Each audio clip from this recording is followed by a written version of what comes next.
Les saludo con la paz del Señor. Mi nombre es Argenio Ortiz, estudiante del Instituto Tecnológico Rumiñahui en el área o la carrera de Teología Pastoral. Y es un privilegio para mí ser parte de este maravilloso instituto en donde estamos enriqueciéndonos de mucho conocimiento, aprendiendo herramientas, métodos de cómo poder usar los textos sagrados y impartir al pueblo. Y de esto también quiero hablarle acerca de las metodologías y herramientas que son necesarias y puntuales utilizar. Gracias a Dios porque Él ha permitido que muchos hombres tengan la experiencia o el conocimiento, la sabiduría que Él le ha dado para escribir libros o descubrir tantos, puedo decir, materiales que son muy útiles, como arqueólogos, filósofos, escritores muy expertos en esta rama. Y puedo ver que la ciencia acerca del estudio, la profundidad de la palabra es muy amplio, muy grande en diferentes lenguas, puedo decir diferentes idiomas. Y lo que muchas veces me llama la atención es que nosotros a veces nos quedamos solamente con el texto que tenemos en nuestras manos, que son las Sagradas Escrituras, pero es muy necesario profundizarnos, ampliarnos más en cómo poder expandir la palabra. Y quiero dejar claro, sin distorsionarla, sin aumentarle ni quitarle, porque muchas veces nosotros expresamos la palabra de una manera superficial, pero no la hablamos con base o excavando de tal manera que sea enriquecido el conocimiento que queremos nosotros expresar o enseñar al pueblo. Y por eso puedo yo compartir este video para muchos que puedan escucharlo. Hablaremos acerca de las metodologías o herramientas que se usan hombres muy expertos como Plutarco, personas como Michael Licona, hombres que utilizaron el método histórico. Y este método es muy importante porque te lleva a la historia, te lleva a profundizarte no solamente al ver el texto, sino quién habló, en qué tiempo habló, para quién lo habló y muchas veces cómo se sentía este escritor. Y estamos hablando acerca de los evangelios. Cuando estaba o estoy estudiando acerca de los evangelios, que todavía sigo estudiando, puedo notar que hay mucha cosa que nosotros necesitamos entender. A veces pensamos que Mateo, Marcos, Lucas y Juan fueron que cada quien escribió y los contenidos que hoy tenemos nosotros tal vez fueron plasmado o colocado en una biblioteca o tal vez en un lugar para tenerlos allí, puedo decir, para tener acceso a cualquier persona que pueda usarlo. Pero yéndonos al método histórico, nos vamos a la historia. ¿Qué fue lo que pasó? Y cuando nos vamos a la historia tenemos que ver muchas veces que hay varios criterios. En uno de los criterios que podemos nosotros utilizar es el testimonio múltiple. Cuando vemos el testimonio múltiple, tenemos que mirar que los que escribieron a los evangelios, entendemos que fueron 4 personas o discípulos del Señor Jesucristo o apóstoles del Señor Jesucristo. Pero las formas de transmitir su contenido o lo que nosotros notamos, podemos mirar que son de diferentes formas. Es decir, Mateo escribe de una forma puntual, presentando a Jesús como el rey de los judíos. Podemos ver a Marcos, podemos ver a Lucas y podemos ver a Juan. Pero los testimonios son diferentes de cada uno. Por ejemplo, puedo decirte en cuanto a Juan. Él escribió, por ejemplo, del contenido, la visión, la perspectiva espiritual, en donde vemos que contenidos de Juan no se encuentran en los 3 libros sinópticos, que son Mateo, Marcos y Lucas. No lo encontramos. Historias, por ejemplo, que nos habla, Juan nos presenta la historia de Lázaro, la muerte y resurrección de Lázaro.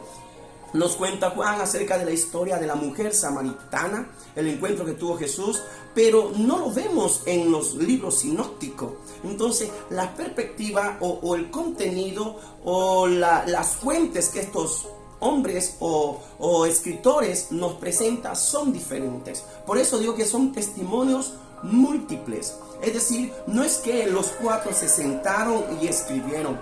Ahora, yéndonos un poco acerca de los libros sinópticos, hablando de Mateo, Marcos y Lucas, podemos nosotros mirar que ellos como que el contenido es parecido, aunque hay ciertos contenidos que son diferentes.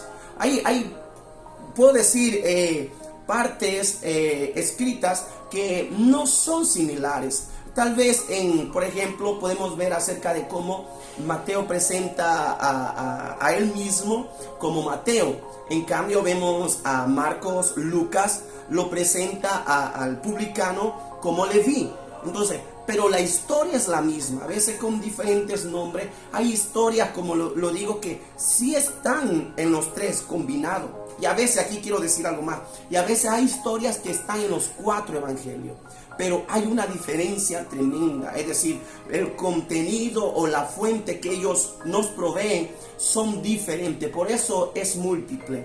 Ahora, también hay otro criterio que es muy importante nosotros tenerlo a la mano, que es la explicación necesaria, es decir, literal, puntual. ¿Por qué? Porque es necesario nosotros entender que Mateo fue un escritor en donde él explica, por ejemplo, del nacimiento de Jesús, la genealogía de Jesús, y habla así su ministerio hasta su muerte. De una manera, puedo decir, parece que Mateo, Leví, o el discípulo que fue llamado por Jesús, estuvo más cerca de Jesús, es decir, pudo escribir con experiencia. A pesar que el Evangelio de Mateo muchas veces, descubriendo esto, no es que el autor en su libro de Mateo podemos ver como Pablo habla a los de Galacia o habla a los de Roma, donde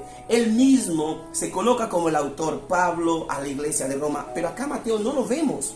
Asimismo, no vemos a Marcos, entonces, y a los discípulos. Podemos nosotros ver de una manera explicada, que es necesaria la explicación. ¿Por qué Mateo escribe de esta manera? ¿Por qué los sinópticos escriben de esta manera y Juan es diferente? Y algo más que quiero yo compartir con ustedes, que es muy necesario también ver fuentes que nos llevan a ver la memoria o el momento transitorio de estos apóstoles o discípulos, estos escritores de los evangelios. ¿Cuáles fueron los que tuvieron más cerca de Jesús? O podemos decir que sus libros nos muestran que él pasó más cerca de Jesús. Vamos a mirar, por ejemplo, Juan. Juan es considerado el discípulo amado del Señor Jesucristo. Estoy hablando acerca de una fuente, puedo decir, donde sacar a la memoria o expandir conforme al conocimiento o a la relación que tenía muchos discípulos con Jesús más íntimo. Y podemos decir que en cuanto a Juan es considerado, como decía, el discípulo amado.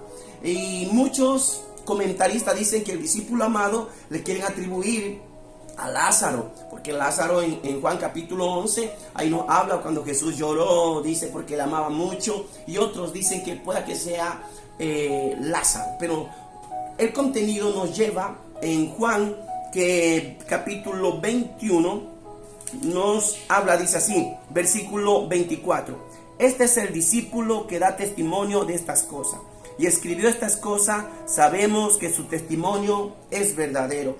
Está hablando acerca de Juan. Juan es el discípulo amado, quien escribió esto. Y Juan tiene otra perspectiva y nos amplía el conocimiento de ver que Juan podría escribir tantas cosas. Pero Juan se limita porque dice, faltarían libros. Mira lo que dice el versículo 25. Y hay también otras muchas cosas que hizo Jesús, las cuales si se escribieran una por una, pienso que ni aún en el mundo cabrían los libros que se habrían de escribir. Está diciendo que la experiencia cercana que tuvo Juan con Jesús es algo que tiene un realce.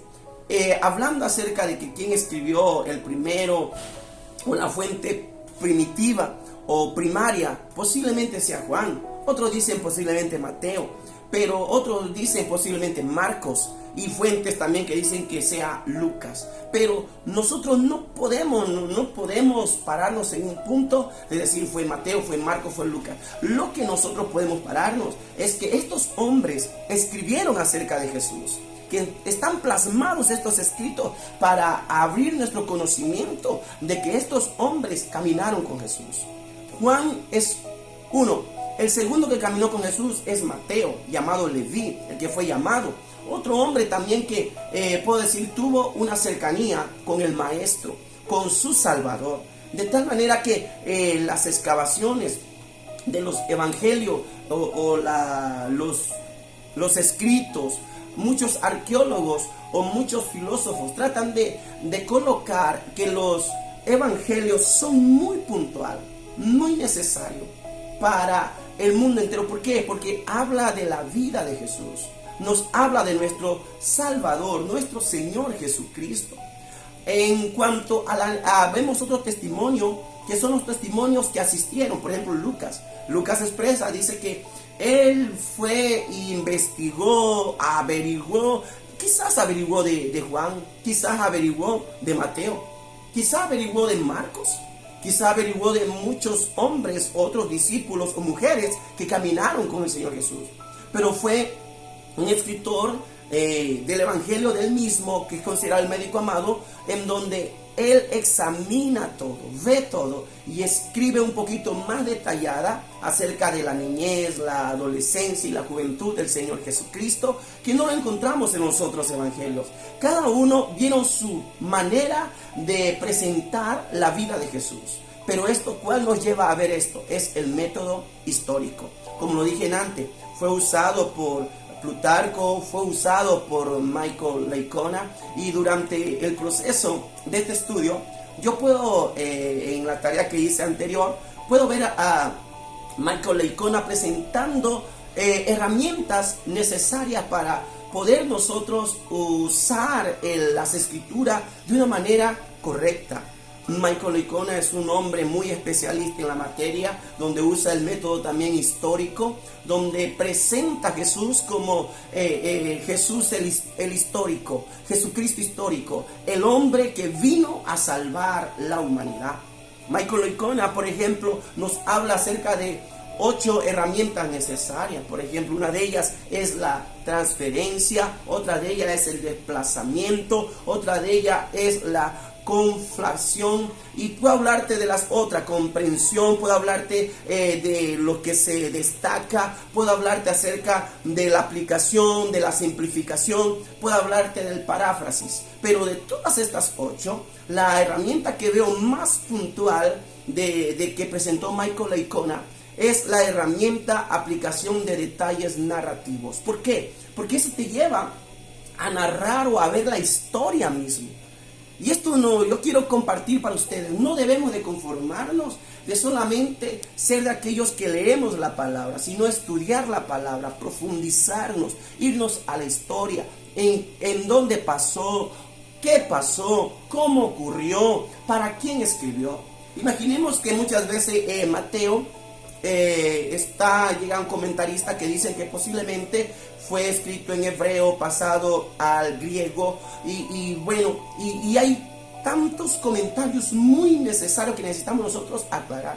Pero lo puntual que quiero terminar diciendo en estos segundos es que aunque los 4 evangelios no tengan coordinación, o puedo decir igualdad en una manera de un máximo común denominador, podemos decir que los 4, a pesar de no coincidir en contenido general en todos, Mateo, Marcos, Lucas y Juan, explícitamente en algo puntual, no es para decir no, Mateo sí, Marcos no, Lucas sí y Juan no.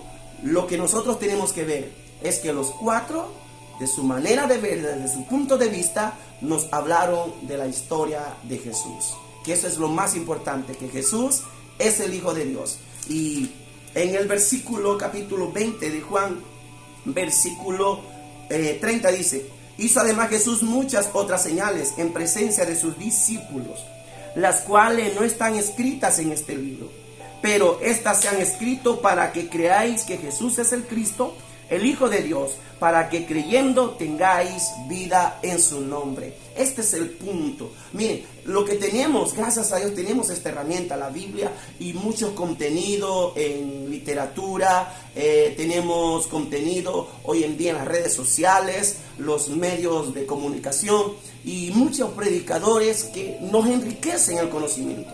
Pero lo que quiero terminar con esta cita bíblica, Jesús termina diciendo, aunque tal vez los escritos que están aquí nos enriquece, Jesús dice, hay muchas cosas que no fueron escritas, porque si se escribieran, faltarían libros. Pero lo puntual que dice, era necesario describir de que el Hijo del Hombre, Jesucristo, vino al mundo para salvar a la humanidad. Dios nos bendiga y que este video sea de bendición para muchos.